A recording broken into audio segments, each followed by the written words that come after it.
Mag-aaral ka magtrabaho. At huwag mong pagyabang yan dahil at sabi ng Diyos, siya pa rin ang gagawa, I can do all things through Christ which strengthens me. Nakalagay sa Pilipos 2:11 na siya rin ang gagawa. Kaya pagka ikaw nakikita ng Bible, doon ka pa lang matuturuan ng Diyos. Yung sarili mo, sabi, 1 Corinthians chapter 2, verse 49, sabi na, walang sino mang taong tatanggap Unless, ng Espiritu. malibang pinagkaloob. Kasi ang pinagtinanggap ng Espiritu ng demonyo. Kaya tayo nadaya. Lahat tayo nagkakasala. Tama ba? At hindi mo naman gusto magkasala eh. Gusto nyo mamatay na mga kasalanan nyo. Ang karangalan nyo ba yung kasalanan o yung pagiging mabuti? Ano ba mas maganda? Yung pagiging mabuti, yung pagiging masama? Maging mabuti. O ba, ayaw nga nila magbago. Hindi na namin kailangan ng Diyos. Ano sabi niya, especially sa chapter 2, verse 14? Oo. Ang lasa, sige. Ngunit ang tao ngayon sa laman ay hindi tumatanggap ng mga bagay na Espiritu ng Diyos. Oo. Sapagkat ang mga ito ay kamangmangan sa Kanya. At Iyon. hindi niya naunawa sapagkat ang mga iyon ay sinisiyasat ayon sa Espiritu. Yun. Kaya ang ibig sabihin dito, ang nabubuhay ng Espiritu ng tao, Espiritu ng demonyo, Espiritu ng Diyos. Para maintindihan natin yung demonyo, sinabihan ni Kristo, kayo sa inyong ama. May ama yan ang demonyo. Demonyo yan yun. Sino sinusunod natin? Demonyo o Diyos? Mula nung maging bata ka, sino talaga naging masunod? Sino sinusunod ng tao? Demonyo o Diyos? Dalawa lang naman yan. Pag hindi kalooban ng Diyos, Hindi. Ito, sasabihin mo, sumusunod ka sa Diyos. Eh, sino ba yung Diyos?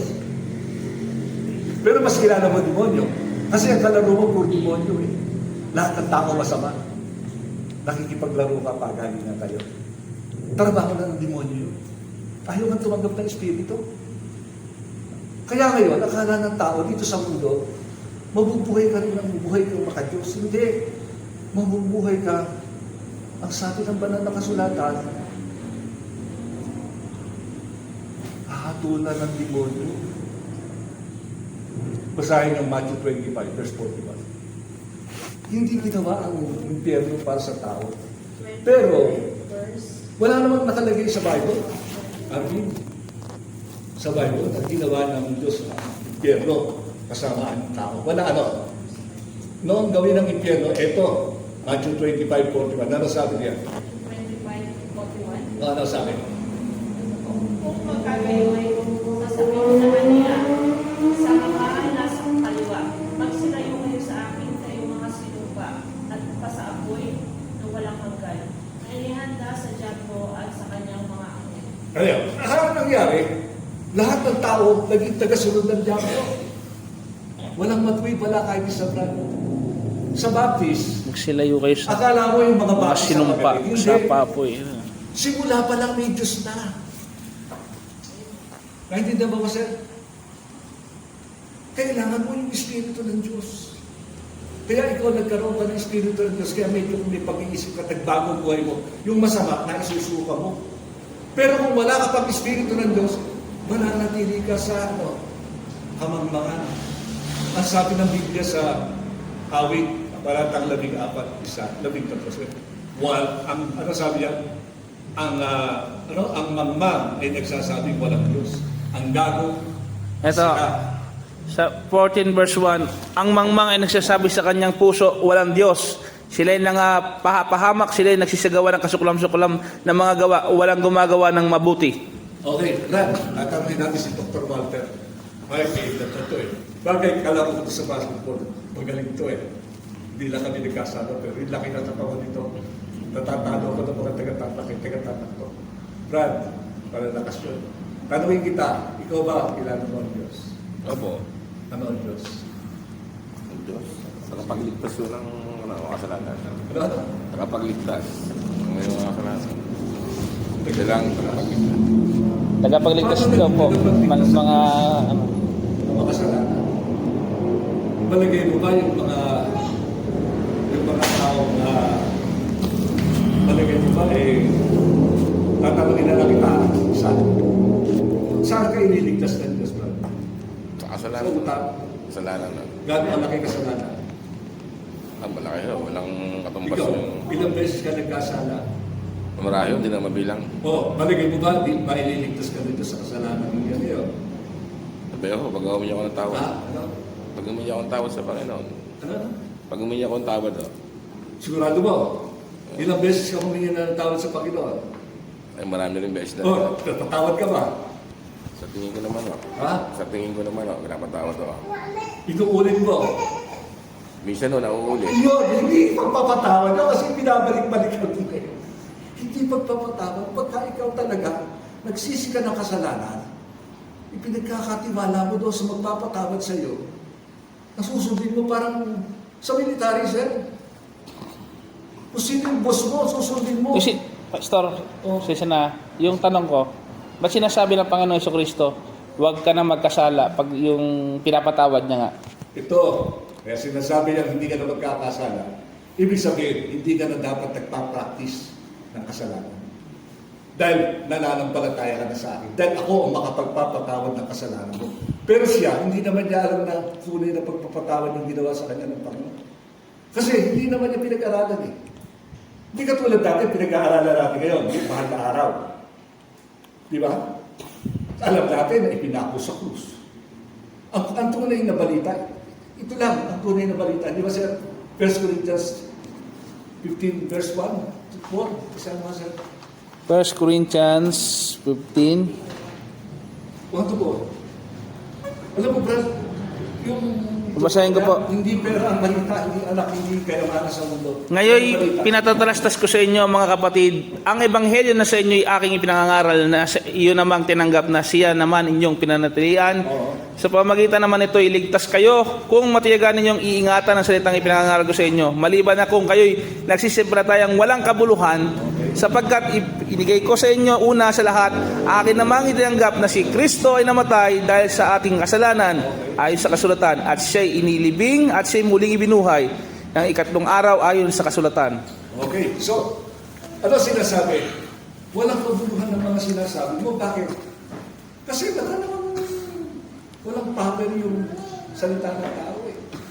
Dahil hindi mo naman talaga inaari na yung si Kristo ang magpapas mo ng magbago ng buhay mo dahil tagapagligtas mo siya. At ang mabuting balita nito, ganito. Sa sandaling tanggapin mo si Kristo, yung namatay, pinatawad ka sa kasalanan. Yung nabuhay, nagtuturo kayo bilang isang Diyos siya, pero nagkataong tao. Ang maganda nito, hindi tayo maghahanap ng sino-sinong tao. Si Kristo na hahanapin natin. Isa lang, isang tao lang.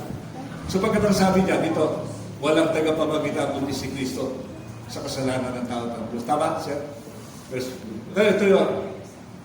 Ang ibig sabihin ko, ano sabi, nabuhay, Nilibing. namatay, at nabuhay dito sa lupa, namatay, at nilibing, at nabuhay na maguli. Ebanghelyo yan. Tanungin natin ngayon sa sarili natin, sino kaya ang mga kasama mo sa buhay kung namatay? Ayon sa binasa natin, kung mananampalataya doon tayo kay Kristo. Kasi yun lang naman ang pinakamagandang balita ng Diyos.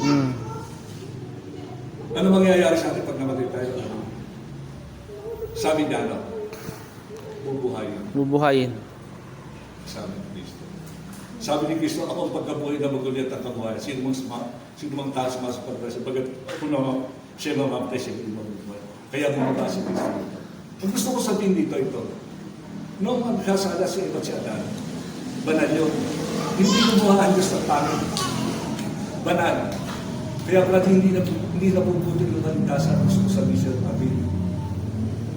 Akala natin ito dumating na lang yung mga nagpa-Bible na nagtatalo-talo, ano-ano, akala doon nagsimula. Hindi. Simula pa naman na tayo ng Diyos. Si Kristo, pinakamahalaga dito. Kayo, ang maganda dito, alam mo, Jonathan, tayo kayo sinabo sa lupa, sinumpa tayo, wala tayo makasalanan, tama sabi ng Dose. Ngayon, sabi noon, nung magkasala na tayo, ang ginawa ng Diyos, bababa ako sa lupa. Mamahalin ko pa rin ang ginawa ko, kahit makasalanan na sila.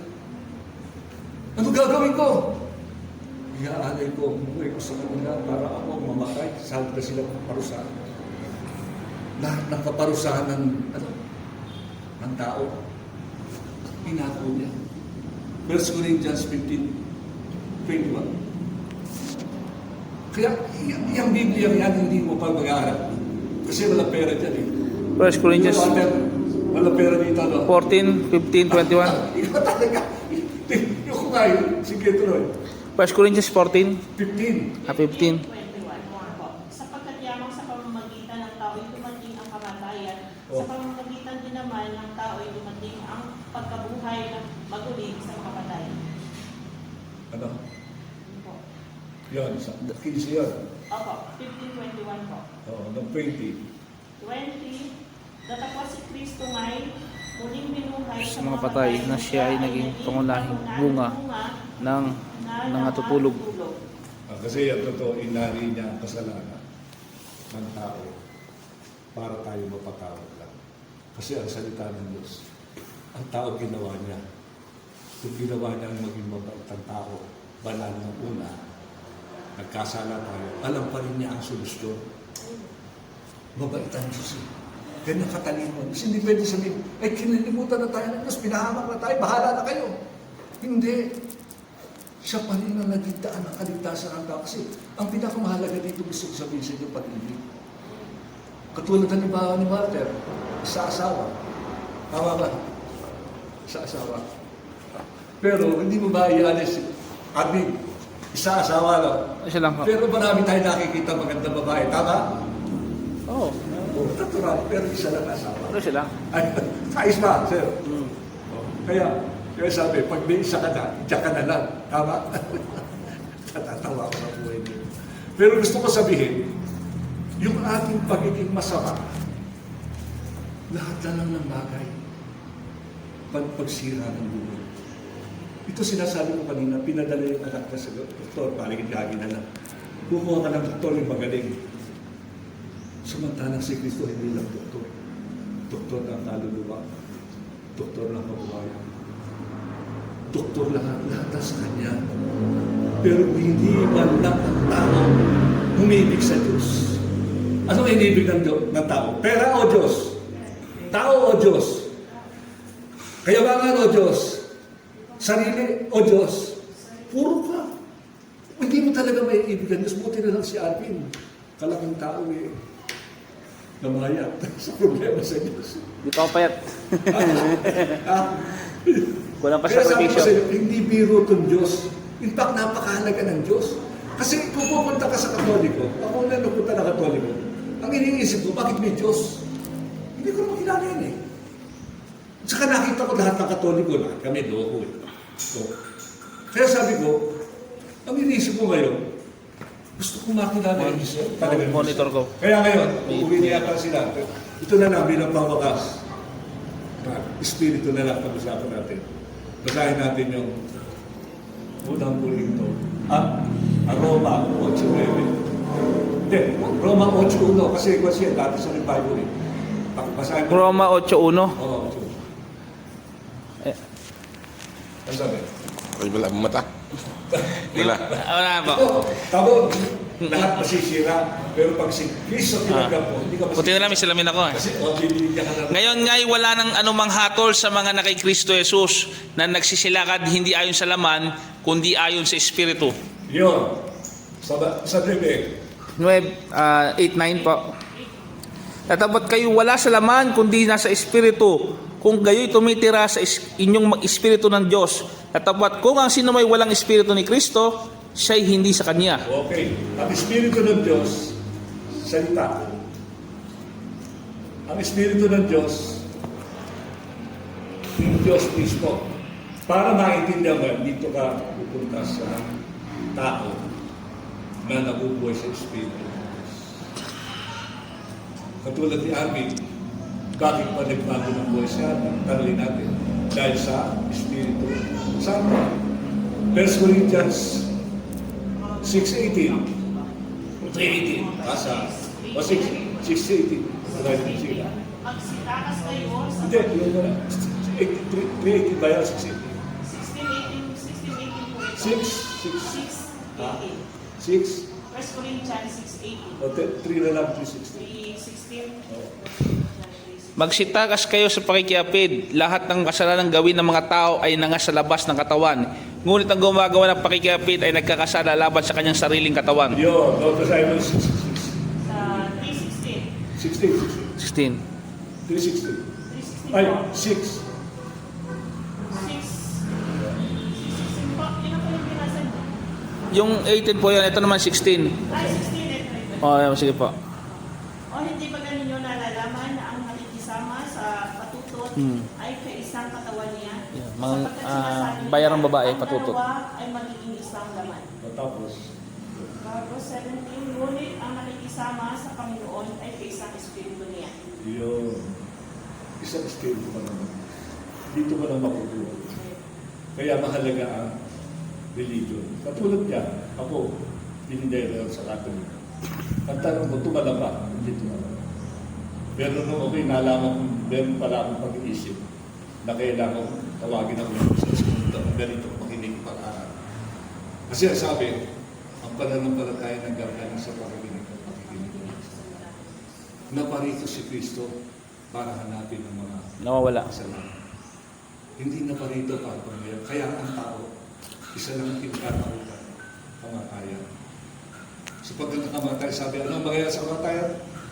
Revelation chapter 20, verse 15. Oh, kaya ang dami kaso. Pero kay Dr. Walter, ang nalalaman niya yung sa pulis, ano, sir? Revelation. Apocalypse Kaya tayo pagkakailangan, tawagin natin. 2015 po. At kung ang sinuman ay hindi nasambungan nakasulat sa aklat ng buhay, ay ibinunit sa dagat-dagat ng apoy. Brad, saan ang talagay mo tutulong mo? Sa langit? Langit po. Sigurado mo? Sigurado po. Hindi na ako magtatanong, pahala ka na. Opo. Hindi ka nagtatanong sa akin eh. Pahala ka na lang. Kung kulang ang pagkakatiwala mo, tatanong ka. Pero kung hindi ka nakakasiguro, ako magtatanong. Hindi ako magtatanong. May kalokohan ako. Bakit? Eh, hindi naman ako nabubuhay lang. Hindi ka mabubuhay ng walang tagapangaral. Kasi yung mga tagapangaral na yan, ano sabi daw sa Jeremiah chapter 3 verse 15? Jeremiah 3 ba o 5? Diba? Jeremiah O 3. 3:15. Ito po nasulat. At bibigyan ko kayo ng mga pastor ayon sa aking kalooban, nakakandili sa inyo ng kaalaman at unawa. Ano kailangan mo? General o pastor? Pastol. Yan ang kailangan mo magpapastor ka na. Kasi sabi ko sa iyo, hindi ka pwedeng mabuhay ng walang pastor. Brad, tungkulin mo yan, may tungkulin din kami. Kaya lang, I'm true to my calling. Tanungin mo, Pastor, mas maba pinamumuhay mo. Nagbago ko. Kaya nga gusto sana kitang samahan doon sa mga taga-Tarnapel. Nagsipagbago ng buhay mo namin. Ang mga nagbabago, hindi religion to. Ang religion pa na makapangyayari. Alam mo sir, kung bakit lahat ng religion sinulo? Ang totoo niya, Brad, yung buhay ni ate, hindi ka influensya ng tao yan. Matalino yan. Pero influensya na yan ng espiritu, kaya siya natutunan. Dumaan na kahit pulis siya. Napipilitan siya. Iwasa ang mga bagay makasisira sa kanya bilang pulis. Tama yun. Pero hindi yun eh. Makasisira sa kanya. Kaya yung asawa niya marami siya. Amen. Mas ang anak niya marami siya. Tsaka ikaw, sir, natutuwa ka kay Arvin. Siyempre, nagaganda ka na. Makakakuha ka ng konting kapangyarihan sa kanya. Unti-unti na kayo magpapagawa. Pero dapat pareho-pareho tayo mag-aaral. Sir, kasi ako malaki. Kaya pagpasensyahan nyo na po sa kanya po personalis masyado. Kasi alam mo bakit? Kung hindi ko naman tuturuan ng tao talaga ng tao, kagayahin ko lang. Tama ba? Alam yan. Yan, pumunta yan dito eh. Kan, talagang puno-puno yan ang laman. Patalino. Kais pa sir. Kaya lang, hindi ka po pa rin siya pakita sa kanya na mahal ko siya. At mahal niya. Kaya ngayon. Tama ba sir? Yun lang naman ang pinagsamahan nito. Naintindihan niya na ako yung Di Batista. Si Agi ba Di Batista? Medyo, hindi lang kung tapat ka. Ayos ka, sir. Opo. Maraming mga tututuhan yan. Ayos ba, sir? Opo. Okay, kaya okay na tayo. Total, ayos naman sige. Pero totoo sasabihin ko, Arvin, to. Ang Diyos, Arvin, hindi naman, kailanman hindi huminto ng pagliligtas ng tao. Arvin, hindi Apo. pa noon ang best. Simula pa, Arvin. Nagliligtas na ang Diyos. Kaya lang, Arvin, may kanya-kanyang panahon tayo. Pero buhay pa rin ang Diyos. Ang Diyos kasi sabi ni Kristo, ako ang pasimula ng bukas. Kaya yung sinasabi ng mga religion, sila nagsimula, paling religion na mga tao na kayo. Mas sabi, Apo. tayo, naniniwala tayo, ever since, Spirito ating pinaniniwala. Sapagkat ang Diyos ay Spirito. God is Spirit. Ang sabi ng Bible, you must worship God in spirit. Pastor, inassign na niyo ako ng ano, 'di ba, ng Biyernes. Pwede ko ba? Itong darating na Biyernes. Pwede rin ako mag-short ngayon po. Ha? Sabi niyo ho kasi itong Holy Week kailangan merong sinishare. Oo, ayaw. So, Ngayon ho, pwede ako mag-share ng konti ho. ngayon, o sige. Hindi naman matagal. Sige. Ano ko lang ho. Sige po. Pero yung 7 Iba po yung sa Friday po, no? Sama ka, ha? Kung kami po yung off duty. Yan, ano ka po. Friday. Saglit lang po ito. Ay, sorry po. Tapos si Sir, ayaw nang nawala na ng Nasaan yung ano po? Pastor, yung Bible po natin. So, hindi sa Tagalog. Pastor, nasaan yung Bible natin? Ito na. Ayun, yun na Ben. Yung Tagalog. Lamin ko lang po yung Bible. Huwag tayo ng isang awit. Pwede mahiram. Ayan Huwag pa. tayo pagpili. Ayos ba? So, parang nang simulangan. Ayos ba? Apo, Pastor. Magalit tayo. Okay. Then, ayos mo na tayo.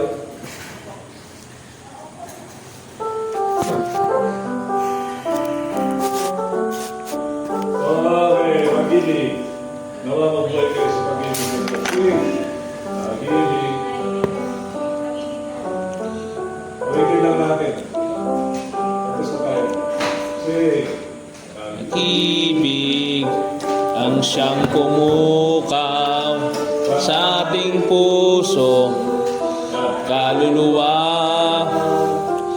sa nagturo sa ating buhay, alag sa dilim, pag-asa, pag-ibig, di mapapawi, yan pa man,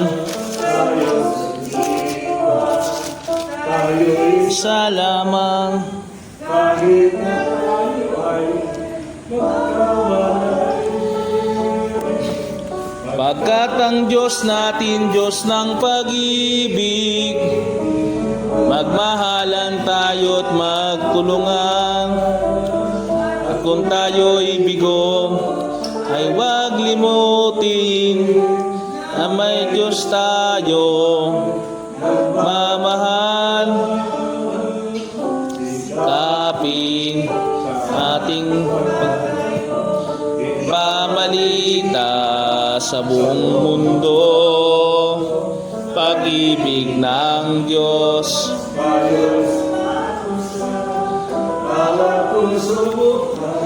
Sa pagsuyo, pagkat ang Diyos natin, Diyos ng pag-ibig, magmahalan tayo't magtulungan. Kung tayo'y bigo, huwag limutin, may Diyos tayo na mamahal. Hello po. Purihin po ang Panginoong Diyos sa linggong ito. Ngayon po ay ang tradisyonal sa ating mga sa sangkristyunan sa buong mundo, araw ng Palma po. Kung saan ginigunita po natin sa tradisyong Katoliko, Orthodox, sa ibang panig ng ibang sa tradisyong relihiyon, ito po ay ang araw po ng Palma. Kung isipin po natin, ginugunita po natin yung nababasa po natin sa Biblia na pagdaan po ng Mesiyas doon sa trangkahan sa templo. Ang pinamagatan po ito, saglit lang po ito, exhortation lang po ito, na pinamagatan nga mapagkumbabang hari. Na mababasa natin sa Mateo 21, ito po yung ating teksto, Mateo 21, versikulo 1 hanggang 11. Sino may mag-volunteer mo magbasa? O ano? Matthew 21, verse 1 to 11. Pwede pong salitan or pwede ano, kung gusto niyo pong Mateo Kabanata 21, 1 hanggang 11.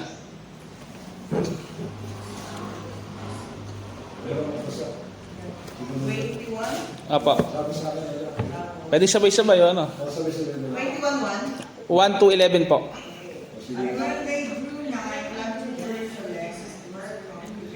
Sige po, Tagalog na lang po kasi ibang version. Magkakaiba tayong version eh. At nang malapit na sila sa Jerusalem, at ang sigating sa Bethpage, noong mga Olivo ay nagsubo nga si Jesus, yung dalawang alagad. Sinasabi sa kanila, magpasiparoon kayo sa nayon na sa nyo, at pagkada kayo susubukan nyo, ang isang nakatali na babaeng asno na may kasama ng isang batang asno, alagin nyo at dalhin nyo sa akin. At kung sino man ay magsabi ng anuman sa inyo, sasabihin ninyo kinakailangan sila ng Panginoon. Magdahil kanila, magpadadala sila. At nangyari nga ito upang matupad ang sinasalita sa pamamagitan ng propeta at nagsasabi, sabihin niyo sa anak na babae ng Sion, narito ang hari may bumabal ko sa iyo, na maamo at nakasakay sa isang asno at sa isang batang asno ang anak ng babae. Diretso po. Apo. Ako na po, tutuloy ko na po. Verse 6, at nagsiparoon ang mga alagad at ginawa ang ayon sa pinag-uutos ni Jesus sa kanila. At kanilang nila ang babaeng asno at ang batang asno na nilagay nila sa ibabaw ng mga ito, ang kanilang mga damit at dito sila'y sumakay. At inilatag sa daan ang kalakahang bahagi ng karamihan, ang kanilang mga damit at ang mga iba'y nagsiputol ng mga sanga ng mga punong kahoy at inilatag sa daan. At ang mga karamihan na nga sa unahan niya at nangasisunod ay nagsisigawan na nagsasabi, Hosana sa anak ni David! Mapalad ang pumaparito sa pangalan ng Panginoon. Hosana sa katastaasan. At pumasok si Jesus sa Jerusalem. Nagkagulo ang buong bayan at nagsabi, sino kaya ito? At sinabi ng karamihan, ito ay ang propetang si Jesus na taga Nazaret ng Galilea. Palain po ang salita ng Panginoon Diyos na basa po natin. Atin pong isa-isip na ito po historical na nangyari po sa bansang Israel, sa Nazaret, na kung saan hinihintay nila yung propesya po kasi ito na nangyari, kung saan yung mapagkumbabang hari walang iba kundi si Jesus.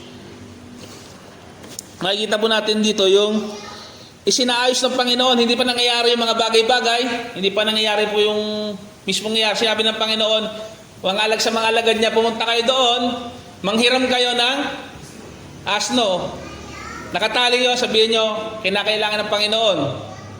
Kung ano po, magtataka po tayo, bilang tayo mga tagasunod ng Panginoon, ba't natin susundin yon?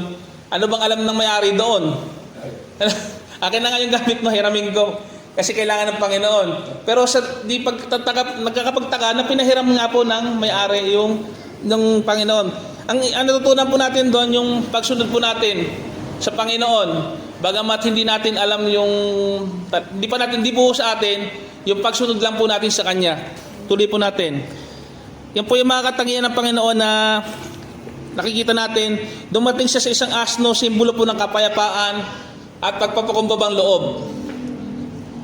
Ayan po.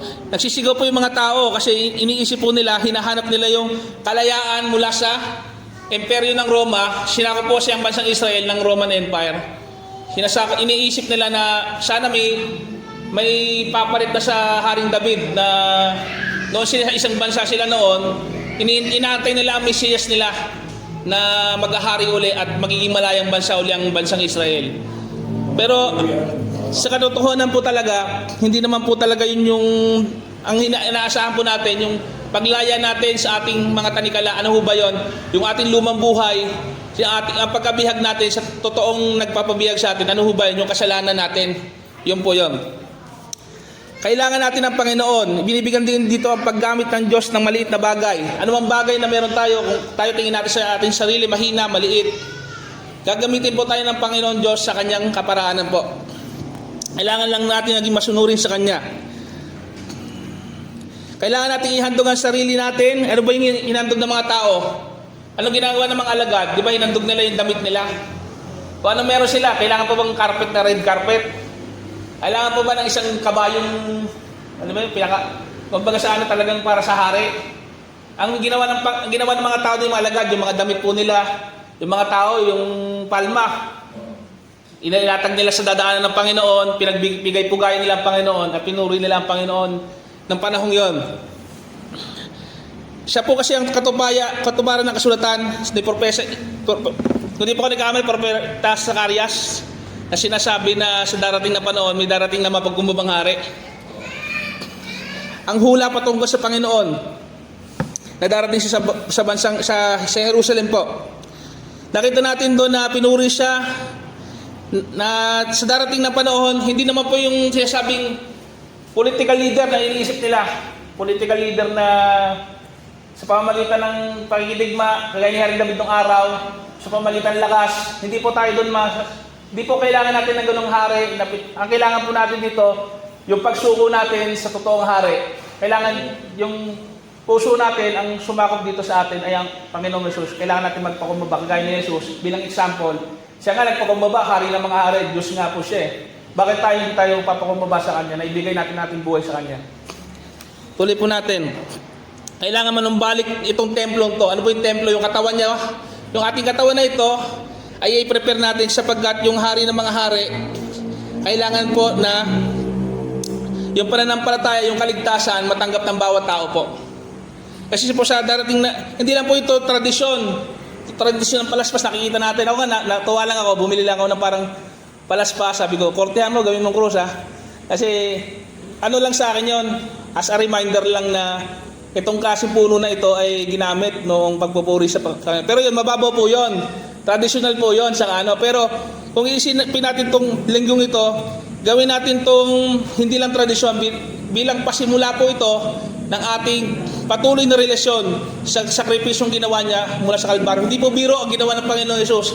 Kung tayo po ngayon, masaya ngayon, ang ginagawa po natin, ang ginawa po ng Panginoong Yesus, higit pa sa sakripisyo. Ano po yon? Binigay niya ang kanyang sariling buhay. Nagpakahirap po siya.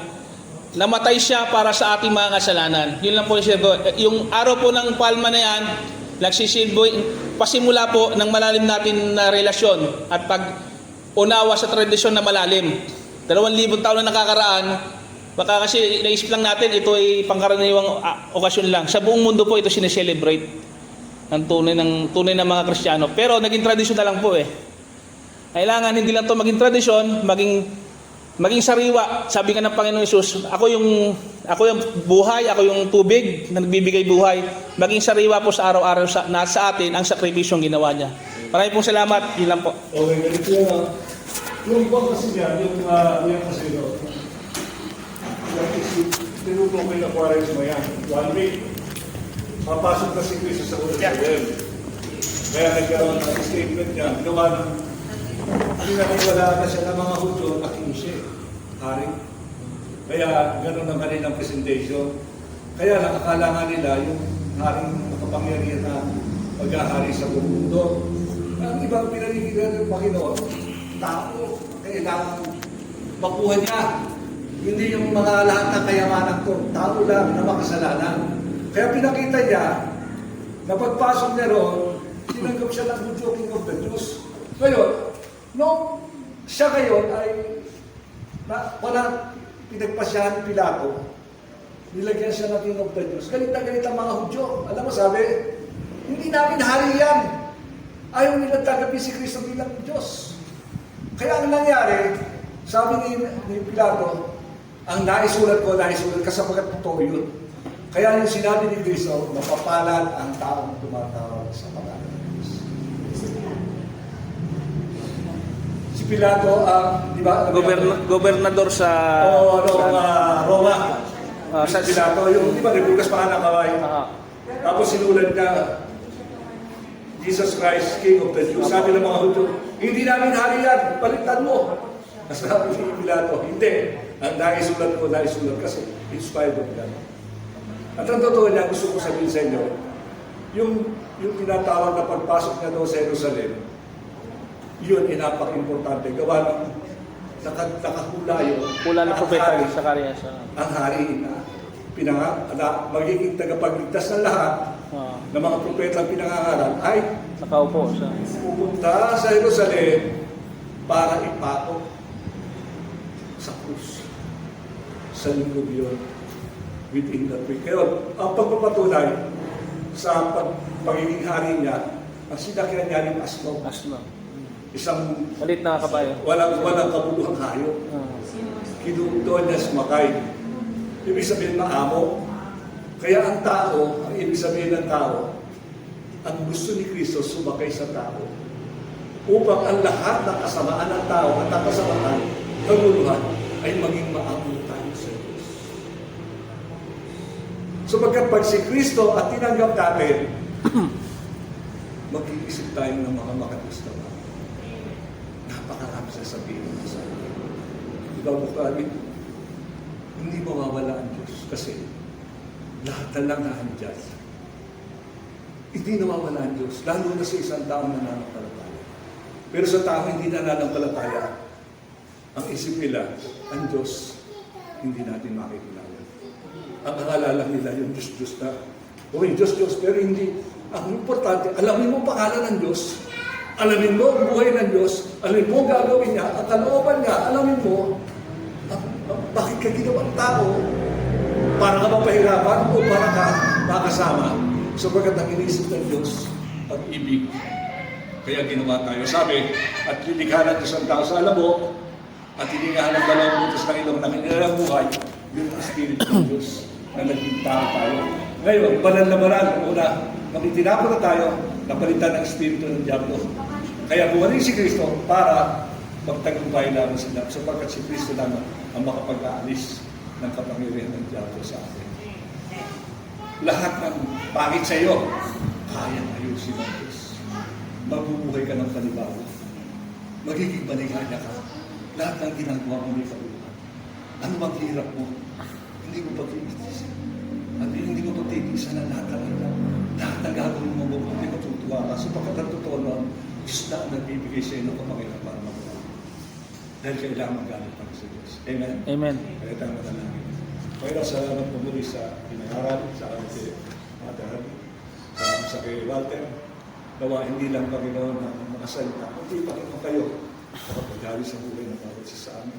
Salamat sa iglesia po. At dating na panahon, Panginoon, magkakaroon ng patuloy kanawa ay puspusin po, Panginoon, ng iglesia po, ng mga tao na malaman nila ang pinakamahalaga sa buhay ay magkaroon ng kasama si Yesu Cristo na siyang nagbibigay ng buhay sapagkat ang buhay ang pinakamahalaga. Kamatayan, bubuhayin pa rin ni Kristo sapagkat ang buhay ay Diyos. Hindi ka rin pa ng Diyos na matay. Ang pagkamatay ni Jesus Christ, siya kapangalaman. Pero siya, buhay pa rin siya, Panginoon. Kaya na ibigay ang buhay niya. Salamat po. Dito ka sa tinuturo ngayon sa akin. Dakilan salamat po sa mga. Ang lahat ng mga bagay na itong napakalaking bagay, Panginoon, ang matutulong namin ito sa pamamagitan mo. Pamunahan mo kami lagi pag-isang pagkakalagay, pagkalaan mo ito sa aming iglesia ito. At o Diyos, kami o Diyos ay patuloy na gabayan niyo, pamunahan, ingatan, at ang siya mag-hari sa amin o Diyos. Yung pag-iingat kayo, kalooban mo, na binigay mong buhay, ingatan ito kami. At pag-ibig, tulungan mo kami maging maayos, layo ko sa pahamakan. Lahat po ng bagay nito, salamat po sa bawat kasama namin ngayon. At Panginoon, sa pagtataas ng kamay na walang kabulang alibig ito, nihilig ko po ang basbas at takinang bendisyon sa amin lahat sa pangalan po ng Diyos ang nagdasala. Espiritu Santo. Amen. Amen. Okay, mahal tayo. Okay, isa. Sige, press na po. Maraming hindi tayo nakapagsan dito. Lahat ng paso may kanya-kanya natuloy. Kaya yung may mga magtating na sabi mo, bakit pa rin sa alam mo na ganyan, kaya nagpapasalamat ko kasi ano lego eh. Sarili niya ng pag-aaral niya, hindi na siya marami na sa pinakita, pero yung sarili niya kapira, yung pinuturo niya. Tama kasi, galing sa Espiritu ng Diyos. Diba? Hindi tayo nagpapasalamat.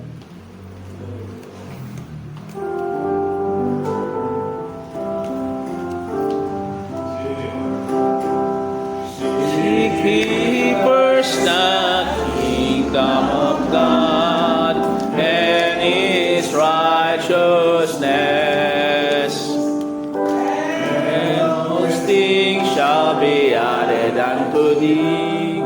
Hallelujah, hallelujah. Hallelujah.